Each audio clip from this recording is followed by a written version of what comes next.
3 তারিখ থেকে ফেব্রুয়ারি 3 তারিখ আজকের পর থেকেই সবাইকে জানানো হবে, মাইকিং করা হবে, সবাইকে বলা হবে 3 তারিখের পর আগরতলা শহরে, শুধু আগরতলা প্রাণকেন্দ্রে নয়, সমস্ত শহরে অলিগলি যেখানেই বেআইনিভাবে রাস্তা দখল করে বা ফুটপাত দখল করে ব্যবসায়ীরা অনৈতিকভাবে ব্যবসা করছেন তাদেরকে সরিয়ে দেওয়া হবে। দ্বিতীয়ত, যানজট মুক্ত করার জন্য যাতে শহরে যান চলাচল স্বাভাবিক থাকে সেখানে ট্রাফিক দপ্তরের সঙ্গে আমরা কথা বলেছি। আমাদেরকে বলা হয়েছে যে ট্রাফিক দপ্তর যাতে একটু সক্রিয়ভাবে অংশগ্রহণ করে কাজে।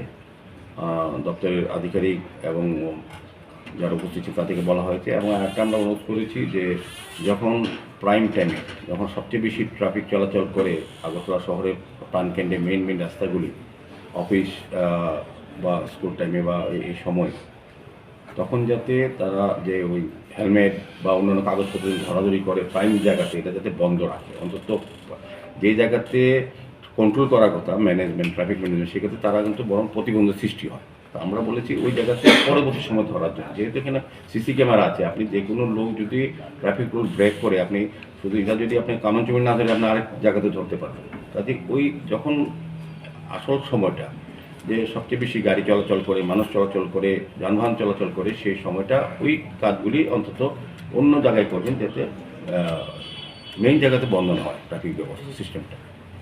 তোরাও সহমত পোষণ করেছেন, এটাও করা হবে।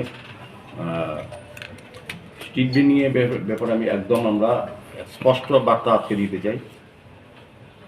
যারা ভেন্ডিং লাইসেন্স নিয়েছেন স্ট্রিট ভেন্ডারদের স্পেসিফিকেশন অনুযায়ী না থাকলে, এখানে আপনাদের জানা ভালো যে আমরা যারা ভেন্ডার লাইসেন্স দিয়েছি অনেক সময় বলেন যে ভেন্ডার লাইসেন্স আছে, কিন্তু ভেন্ডার লাইসেন্স যে স্পেসিফিকেশন 6 ফুট বাই 4 ফুট তার একটা ট্রলি থাকতে হবে, ঠেলা যেটা বলি আমরা, এটা 4 চাকা বা 3 চাকা সচল থাকতে হবে, চালু গাড়ি, মানে এটা কোনো ফিক্স না। কিন্তু ভেন্ডিং জোন এই টাইমটাতে এই সময়ে উনি ব্যবসা করবেন।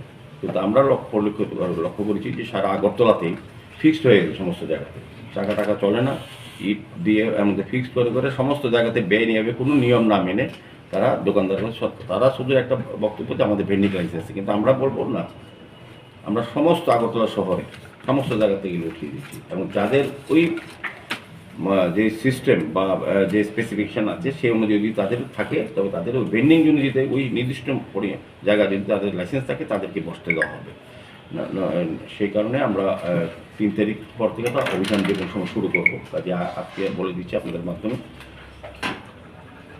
দ্বিতীয়ত, আরেকটা প্রবণতা আমাদের আগরতলা শহরে যানজটের ক্ষেত্রে যেটা সবচেয়ে বেশি সৃষ্টি করে আমি বলবো, আগরতলা শহরে দেখবেন প্রায় সময়ই বিভিন্ন আমাদের যে কভার ড্রেন, রাস্তা ড্রেন করেছি সারা আগরতলা, শুধু শহরে না সারা আগরতলা, সব ড্রেন কভার ড্রেনের উপরে মানুষের গাড়ি রাখে এবং রাস্তার গাড়ি রাখে। সেগুলি আমরা ট্রাফিক দপ্তরকে নির্দেশ দেওয়া হয়েছে 3 তারিখের পর থেকে প্রয়োজনে আমরা সহযোগিতা করবো লিড করার জন্য, সমস্ত গাড়ি তুলে নেওয়া হবে আগরতলা শহরে যেখানে ড্রেন হবে। এটা মাননীয় মুখ্যমন্ত্রী আমাদেরকে বলেছেন, উনি নির্দেশ দিয়েছেন যে এই জায়গাটা যাতে এই প্রবণতা বন্ধ করা হয় এবং যাতে স্বাভাবিক ট্রাফিক চলাচলে বিঘ্ন না ঘটে, সেই কারণে এটা ফুটপাথ এবং ড্রেনে, কভার ড্রেন মানে আমাদের ফুটপাথ এখানে, তো এগুলিতে ব্যবহার মানুষ করবে যারা পথ চলতি মানুষ।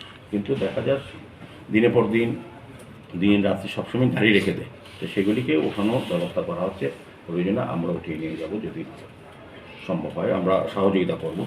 তো সেক্ষেত্রে সিদ্ধান্ত হয়েছে যে ভেন্ডিং জোন ছাড়া আমাদের নির্দিষ্ট ভেন্ডিং জোন আছে, নির্দিষ্ট পার্কিং জোন আছে, যারা পার্কিং জোনে পার করবে এটা এক জিনিস, আর যারা করবে না তাদের বিরুদ্ধে আইনগত ব্যবস্থা গ্রহণ করার জন্য নির্দেশ দেওয়া হয়েছে।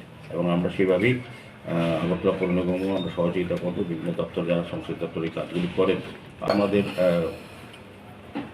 হাওড়া নদী ফ্রন্ট ডেভেলপমেন্ট